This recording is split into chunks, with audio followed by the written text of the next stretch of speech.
65, McMullen and McDonald, joined by one of our favorite guests. He does a great job breaking down the scouting aspect and player evaluation aspect of the National Football League.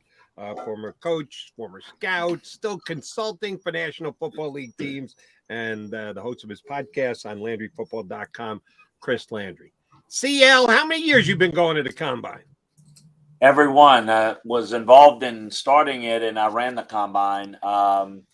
82, we had one. Let's see, we had one in Phoenix, we had one in Tampa, we had one in New Orleans before we settled into Indianapolis. So, we're trying to figure that out. I lost track of the numbers now, but this is my 41st draft, so it's right about that time. So it's been that long, believe it or not. They had,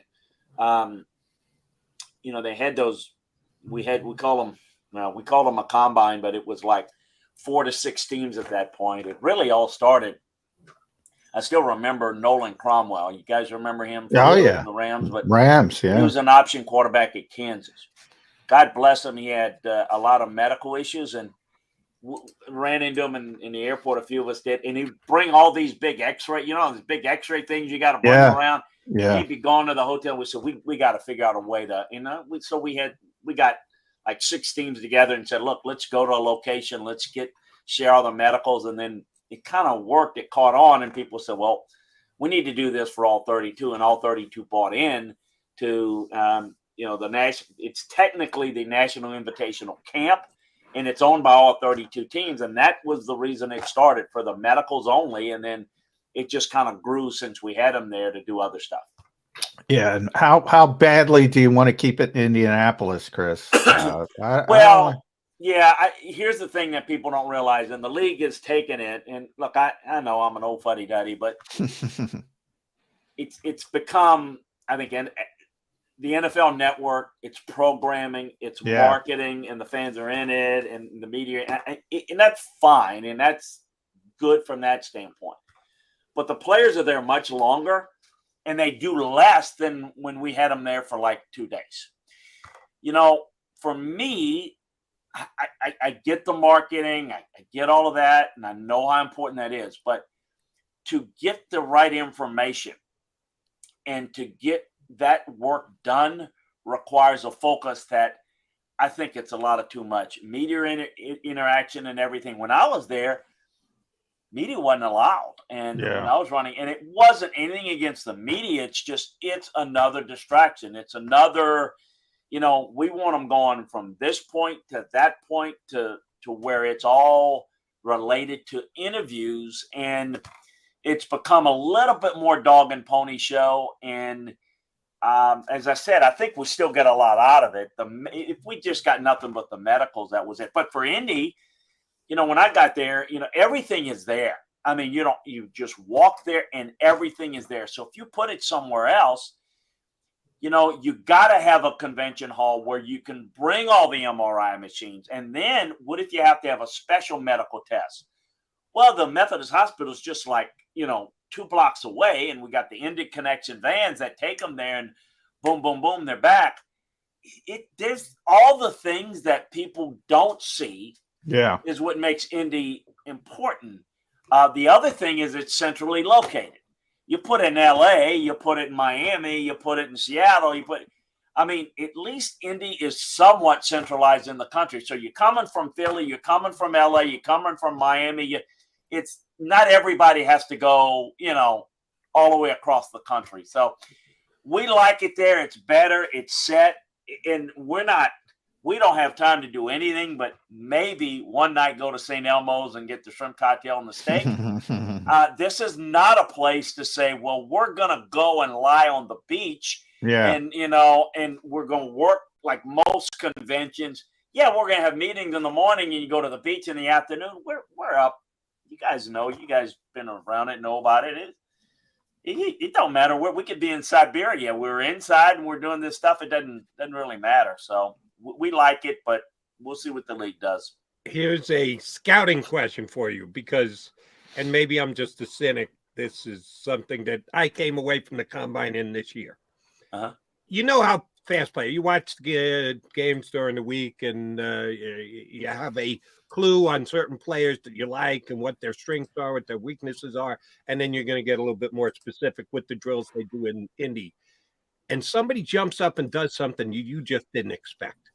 That wow, he really ran that. He did that number. He put up that number, and I get the feeling myself that it was like cramming for a test. That he's put these last 4 or 5 weeks leading up to the combine doing the same thing every single day, so that he improved in that area. But will he be able to do it when the season starts next year, or did he just get that good at that particular drill because he worked on it for 5 weeks intensely to get better at it? You would think that you could just see the results and watch the player play and go, all right, that's the kind of player he is. Do you now have to guard against that? That guys come prepared specifically to do well in a given test to maybe juice their draft stock a little bit? Oh, sure. I mean, but we've been preparing for that for a long time. You guys will remember the first guy, and it was, unfortunately for the Eagles, it's the Mike Mamula. Mike Mamula. He was the first guy that really got into the preparing for the drills. And so the numbers were great, but the production. So the answer, Jody and John, is to me, it's not very difficult. The tape has to match the workout. And 90% of the time it does. It's the 10% of the time it doesn't. Right. That you have to go back and do work. So, and people say, well, the tape should be the only thing that matters. No, because remember, the production in college is the production in college. Even if it's at Georgia and at Alabama, it's still college. And you're projecting the transferable skills. How is it going to project to play in the NFL? So you've got to, the measurables help us go back years and years to see how certain guys with certain traits developed and played well. And if they lack those traits, they didn't. You know, now they're called analytics, but it used to be, you know, trends and, you know, whatever name you want to put on it. It's been done for years, but it's been done from a football standpoint to where, okay, that's great. A guy's very productive. Danny Werfel was as productive a college player as you're going to get. Can he translate to the pro game? You know, other guys that are not as productive, maybe a Josh Allen at Wyoming was hit or miss, but he translated well. So that's why people will look. The other thing is, you could have a guy like a Will Levis that played most of the year injured. So you got to be careful. Okay, not very productive, didn't play well in big games. Well, neither did Ben Roethlisberger. It was awful against Iowa. And he, went on to have obviously a great career. So you got to put all of it together. And you can't, and this is your point, Jody, you can't sit there, great workout, boom.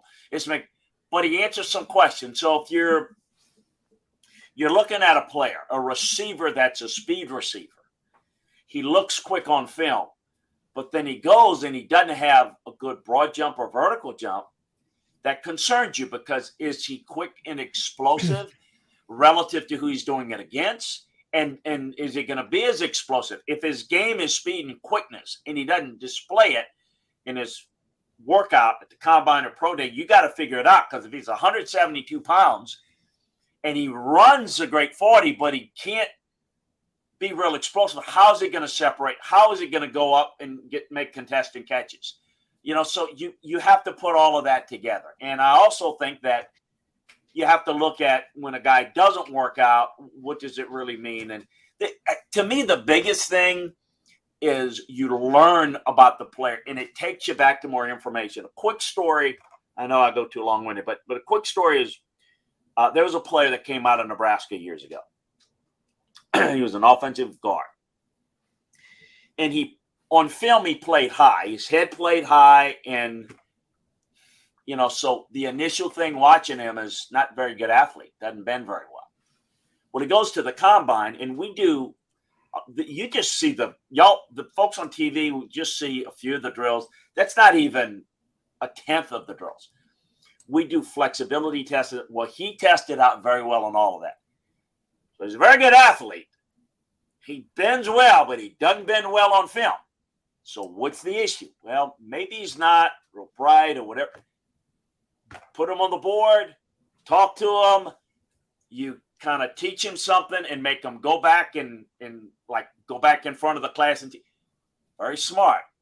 Something's not adding up here. And it's just not making any sense at all. He had a hearing problem. Really? He could hear. He just didn't hear as good. He never had a problem, meaning it was never something that they looked into because he could hear. He could communicate it. Problem was he was played on the left side. He had a right ear problem, which, by the way, my good friend Jeff Fisher did too. He was born deaf. If you ever saw Jeff kind of turn his head, and that's what he did. And he was a former Eagle assistant. Yeah. This kid wasn't deaf, but it was so he would naturally, when he'd hear the checks, the line checks, he didn't realize it, but he would kind of like move his ear up to try to hear the checks in the stadium, in the crowd, and all that. So he figured, through this medical test, there were things they could do to help the hearing, and I don't know the medical stuff, so that was good. But he had exceptional hearing in the left ear, so on the right side he was fine. He was a 6th-round pick.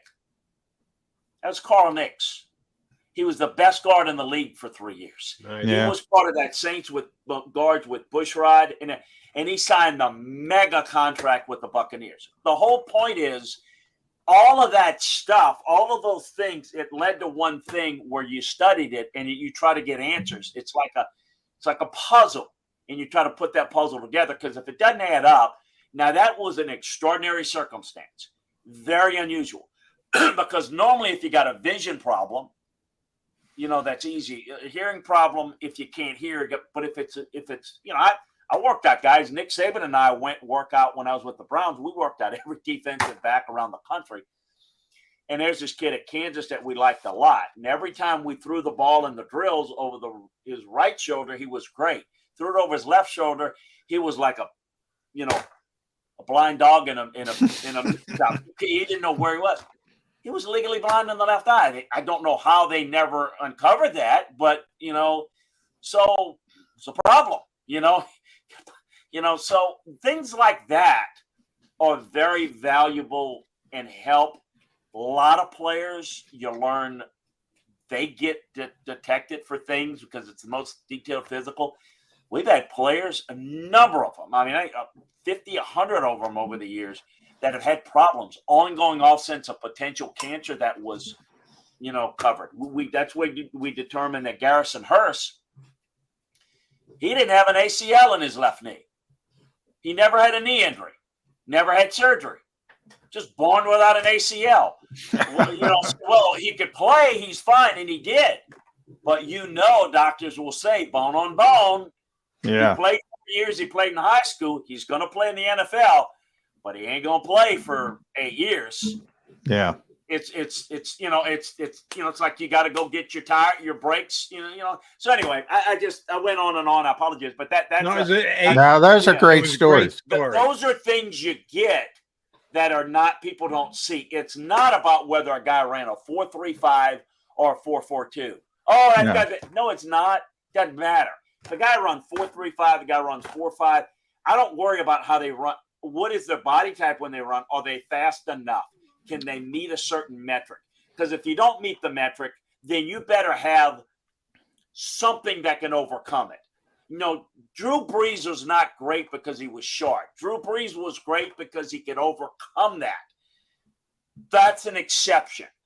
You can't go draft exceptions. You're going to be wrong most of the time. Yeah. It's like just going on a whim on a stock. You could do it, but I would suggest you don't put your whole life savings on it, because you might come up, empty. So I think you got to do that and be smart about it and understand all the information. Most don't know how to interpret it and utilize it for how to evaluate a player. That's what it's about. But the workouts are important because it gives an indicator of how a guy's going to be to project to the next level, regardless how productive he is in college. So that helps. And it helps the intangibles. It's where I was able to convince my people, and I think I told you this story before, so I won't go into details, but this is where I was convincing my folks that Eddie George was the right pick for us, not Lawrence Phillips. You did tell us that. You found out from Lawrence Phillips the problems that he had, and that was going down a path that was going to be really, and that's why we have psychologists that can determine things. They are incredibly accurate. They can ask these goofy questions. That's not us. That's not us asking those. I wouldn't know what the flip asking if you were a tree, what type of tree you'd be. I don't know what that means on anything. It is amazing how accurate. They'll come back with a paragraph on each player and say, this guy's a natural leader. This guy will follow. This guy. Guys, it is amazing how accurate they are. It is amazing what they are. This guy will be really good, but you're going to have to pair him with some guys in the locker room because he's a follower. He'll do everything, but he won't take charge. It's amazing how accurate they do it. They ask a million questions, not just those goofy ones. That's why we get them involved, because I just want to talk football with them because I'm not a psychologist. Yeah. All right. All things in, Chris. Who was the guy? Because I know you had opinions on all the players who showed up out in Indy because you watch as much game action and film work during the year as you do. Who was the one who was the most fitting? When you got a chance to look at specific workouts, any specific advice you got from someone who talks to him ahead of time, answering the question, the guy who most fit that you came out of Indy and you said, yeah, he is exactly what I thought he was. And the guy who was nowhere near either good or bad, could go either way, either jump off the page and impress the stuff out of you, or, shoot, man, did I miss out on that? He's not a player at all. Who were the guys who were either the most accurate you had coming in and the least accurate you had going out? Wow, that's tough. Most of the guys, and I do call it the 90% rule because it's I'd say 90% of the guys are what I thought they were. Good or bad. Right. So let's try to look and see. I'll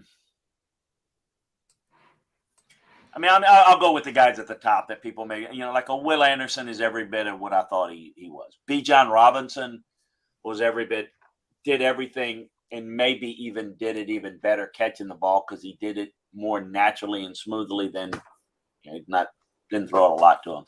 Guys that worked out usually help themselves, because to me, if you don't have a good workout, it doesn't bother me because it's not normal. But I'm looking at bend and movement. So if you worked out, you did really good. I would say I came out of it a little concerned about Jordan Addison. He's a guy that I would reference as, he's 100. And again, I'm not done with him, so I'm not cementing it.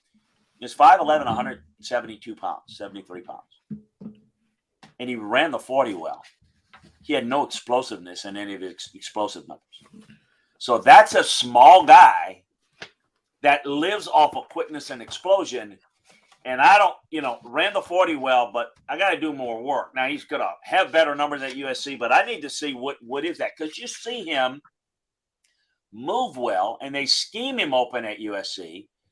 But how explosive is he going to be separating in the NFL? I'm not making that declaration yet. I'm saying those numbers it kind of stopped me in my tracks and said, and I got to find legs dead or whatever. That's the other thing too. Sometimes they work out so much their legs are dead, they come there. Here's the other thing that they do. Here's the little trick you got to work through. You need to be a little heavy. So Bryce Young's going to come, and he had, guys, it's funny. He had the little chubby face, and you tell he was eating like a son of a gun. And of course, he doesn't run. Yeah. So he's like 202 or whatever. He put all that weight. Now, when they run, and the big guys do this a lot, that, they will lose weight and run, but gain weight and lift. And it's like they know the tricks, but it's like I tell these guys, we're going to convert all the times. I get it. If you're 205 pounds, you're going to be slower than if you're, 195. You carry less weight, so I'm going to convert it. You're not tricking. You think you're fooling everybody. But a lot on the public you will hear this. Oh, this guy, but you got to put the numbers together. You can't just say, well, now he's a 4. Well, that's the thing. You brought up Mike Mamula, Chris. That's obviously a big name here in Philadelphia. I mean, ever since Mike, these guys stopped playing college and they go to these workout facilities and they specifically work out, as you mentioned, for these particular drills. But you guys know that, right? You guys back there. I mean, they're not working out to play football, which is the weird part. They're working out to do well in these tests, so to speak. But you guys know that, so they're not boring anybody. And they got those scripted answers when you ask them the question, so I don't answer that. I learned this, and we'll do this. I've done this with Belichick does this, and we do this, and this is probably no surprise to people, but so this is what Belichick does typically. Guy comes in, the guy's excited. He's gone to all these rooms, and everybody's just, oh, man, great to meet you. How you doing? You enjoying it? And Bill will come and say, hi, I'm Bill. Sit down. And he'll have the tape queued up to the worst play this guy's ever played. He says, what the bleep is this? Why in the bleep would I want you on my football? And what he's doing, people will say, well, that's being a jerk. He kind of is jerky.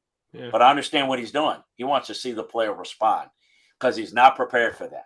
He wants to see if he's going to throw his coach under the bus. He wants to know, let's say it's a receiver. He wants to know if the player knew what the coverage was, didn't know what the coverage was, why he didn't, and it tells you a lot. There's a player at USC, he said, well, that's how we're coached, and darn well, it's not how they're coached because you know the coach, you've been there, you've seen all the players years past it, so you get to see a lot of these things that are interesting. So, they all go script. So if they're going to go script, you got to go off the script and use the 10, 15 minutes you have with them to get right to what you want. You see how they respond and see how they deal with it. And how they react. You see a little bit of their competitiveness. You see all of that, and you can learn a lot about them. Keyshawn Johnson, when we interviewed him, I don't know if you guys know, but when Keyshawn was a little boy, he used to hang around the USC football program, and he used to just get pocket change by carrying the guys' bags here or there. And Jeff Fisher was a player back then. And so you could see Keyshawn's personality. Keyshawn came in and we talked. We said, so, I understand you used to carry Jeff's bags. Jeff was in there. He said, yeah, he said, but in a little while, Jeff's going to be carrying my bags. And, and that was, it's fun and cocky. But, I mean, my point is you do things that can bring out their personality. You can learn a little bit about why they are what they are, their family, just things like that are, that they're probably not rehearsed. And just like the workouts is, okay, I want to see certain things. That's going to tell me they're prepared for that. But that's where I go back to the tape. Like when you see a defensive lineman or an offensive lineman, people don't understand, well, what is the use of a broad jump or vertical jump for an offensive lineman? They don't jump up high. It's not about how high they jump. That measures explosiveness. That measures bend. If you can bend, you're going to be more explosive. That's your natural knee bender as opposed to a waist bender. A waist bender is, the point is in college, you might be so good that you can maul an opponent. But I got to know whether you're a waist bender or a knee bender. Or you a John Runyon, senior that is, who I drafted, who was stiff as a board, but he was so long and strong that I knew he can be a right tackle. And, of course, the Eagles signed him and had a great career there. Or is he going to be, is the guy going to be a natural bender that can be more explosive? So it's not the literal how high do they jump that I give a flip about. It's how high do they jump and how far do they jump that tells me how explosive they are and determines what type of player they could be. It's just like, guys are not going to be rockets. If we needed to have rocket scientists, man, we'd be slim pickings because, it's not. But I want to know whether a guy can learn and how does he learn. One of the best benders ever is going to have to make a decision this week. That would be Jason Kelsey, who has to decide, is he coming back for the Eagles this year or not? But that's a topic for another day. You mentioned the GOAT of coaches, Bill Belichick. He didn't show on you this week, nor did some of the boy geniuses, McVay and Shanahan. What do you say to the coaches who say, yeah, I don't really need to go to Indy anymore? Well, I'm telling you, I'm going to go back to what I said. They would have never missed it. Well, the younger guys weren't around then, but Bill would have never missed it back in the day. It's becoming less and less, again, more of dog and pony show. So in some cases, for him, it's, I talk to him, he's can look at more film, use that time more wisely. It's just, what do you want to go? And you don't have as much time to evaluate them. All the medicals you're not involved in, they do that. So if you can't really have a lot of quality time with them and you're going to bring certain guys in for a visit, I still think it's valuable seeing the guys work out in person. But let me remind everybody that all the drills are done. In fact, they not only do all the drills, but they take each player and they cut up. So everything that they do, from how their body type is to the workout, folks can watch it. So the reason why more and more are doing it is because it's just not as useful as it used to be. And I'm not saying that because I used to run it and I'm saying it was better. In a lot of ways, it's more popular, right? People know what's done, and, but it's less useful for football people because it's more dog and pony show. That's why some of those guys leave. And then the other thing that is really gotten to it is, I don't know if people are aware of this, but it's really a convention. Yeah. The NFLPA has a convention. The doctors have their convention. The video directors have their convention. The equipment guys have their convention. The strength coach has their convention. So it's also where you begin to, because all the agents are there, the executives are there. There's some executives that go there and they don't even see a workout. They're not even, they're not even involved in that. They're meeting with agents to kind of do a deal for a guy on their team, or quote unquote, over a couple of drinks, quote unquote, begin we got a legal tampering process. So we'll just call Indy the preliminary to the legal tampering process. Wink, wink, air quotes. St. Elmo's, you mentioned, that's more of the stuff going. Yeah, you get that hot horseradish sauce with the shrimp, and you put that down their throat, and then you try to. But so that's kind of what, it's not as useful as it was anymore, to be quite honest with you. All right, last one from me, Chris, at Landry Football on Twitter, LandryFootball.com. Obviously, tremendous stories. Always love having Chris talk about all his experience with the NFL.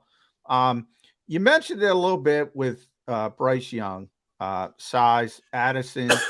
It seems like guys are a little bit more open-minded when it comes to, you mentioned Drew Brees before. He's not successful because he's small. He overcomes it.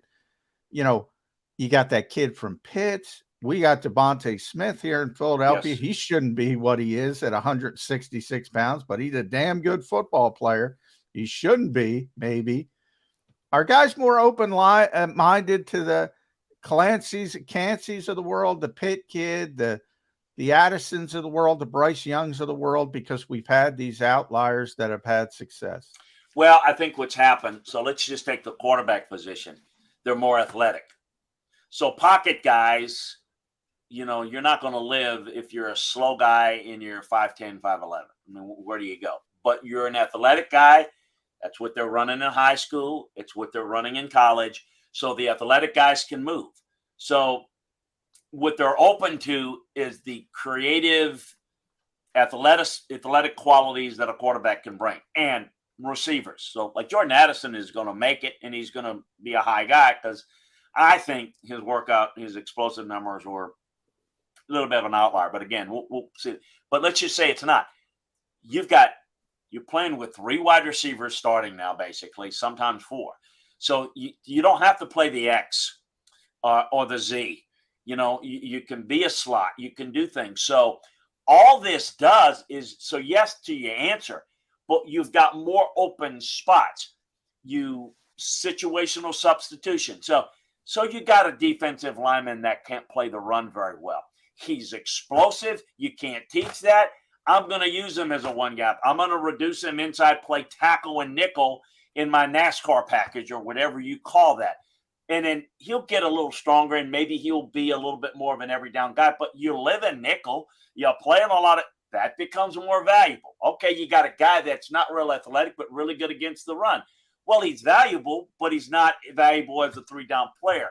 Situational substitution, maximum spots in, it's not just, I don't call them wide receivers. I call them receivers because they're outside guys, they're inside guys, they're big slot, they're small slots, they're tight end that are tight, So you got more arrangement of guys that can do multiple things. So, yes, you're open to it. You can live with the guy. Devontae Smith, you not only can live with him, you thrive with him because he's super explosive. He's got versatility.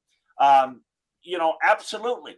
Now, if you want to go get the big receiver that's 6'3", 220 and can run, well, he's not going to be as explosive. Not going to have the same change of direction. You look at an Anthony Richardson. He's got 13 starts. I mean, we don't even know he can play quarter. I mean, he's so raw.